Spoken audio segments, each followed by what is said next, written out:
और अब बात करेंगे, हुकूमत चीनी की कीमतें कंट्रोल करने के लिए मुतहरिक हो गई है। शुगर मिल से जबरदस्ती चीनी 80 रुपए किलो उठाए जाने का फैसला कर लिया। शुगर मिल मालकान भी डट गए, 100 रुपए से कम चीनी बेचने से इनकार कर दिया।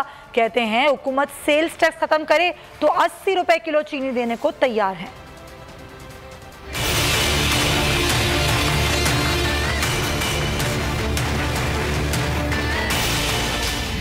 इंतजामिया का 80 रुपए किलो चीनी उठाने पर इसरार, मिल्स का 100 रुपए से कम बेचने से इनकार। हुकूमत और शुगर मिल्स में ठन गई। मिल मालकान ने चीनी की कीमत में कमी को सेल्स टैक्स के खात्मे से मशरूत कर दिया। सरकारी सराय के मुताबिक हुकूमत की जानिब से आज से शुगर मिलों से जबरदस्ती 80 रुपए किलो के हिसाब से चीनी उठाए जाने का इम्कान है। साथ ही दुकानदारों को भी इस बात का पाबंद बनाया जाएगा कि वो सरकारी रेट पर ही चीनी फरोख्त करें। चीनी की खुर्दा कीमत 85 रुपए किलो तय की गई है।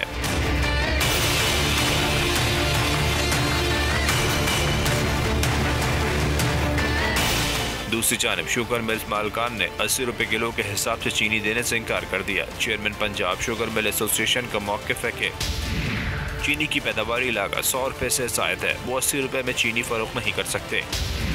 हुकूमत ने ज़बरदस्ती की तो अदालत का दरवाज़ा खटखटाएंगे, लेकिन अगर हुकूमत सेल्स टैक्स ख़त्म कर दे तो चीनी 80 रुपए किलो तक फरोख्त कर सकते हैं।